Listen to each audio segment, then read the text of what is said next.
Alright guys, hari tu syarikat Gun ada buat satu pertandingan sempena tahun baru Cina yang mana korang perlu buat video pasal Gun Cube dan upload kat social media korang. Dan untuk pertandingan ni, saya dah buat 3 video.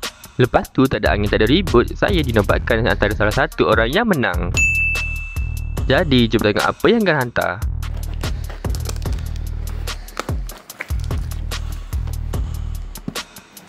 Alright guys, ini adalah Gun 356ME Golden Special Edition sempena tahun baru Cina. Sebenarnya sebelum ni Gun dah pernah hantar cube ni kat saya untuk saya buat video. Tapi tak apa, jom kita unboxing juga.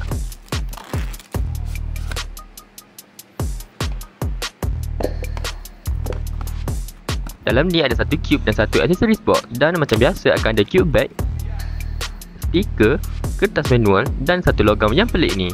Sekarang ni jom kita tengok cube tu pula. Macam yang korang semua tahu, cube ni dikeluarkan sempena tahun baru Cina. Jadi semua benda termasuk dia punya logo dan bahagian dalam dibuat warna kuning. Memang sangat-sangat cantik. Sekarang ni jom try pusing.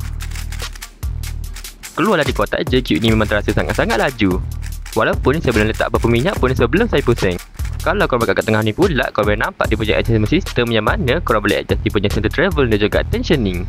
Dia punya konon kati pun memang sangat-sangatlah bagus. Jom tengok saya buat satu soft menggunakan Rubik's Cube ni.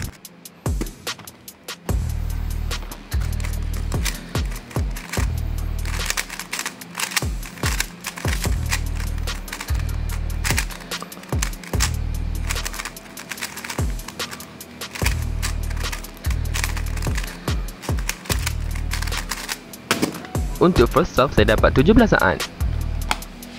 Jadi saya ingin mengucapkan ribuan terima kasih kepada syarikat Gun sebab send hadiah ni kat saya. Walaupun saya dah ada cube ni.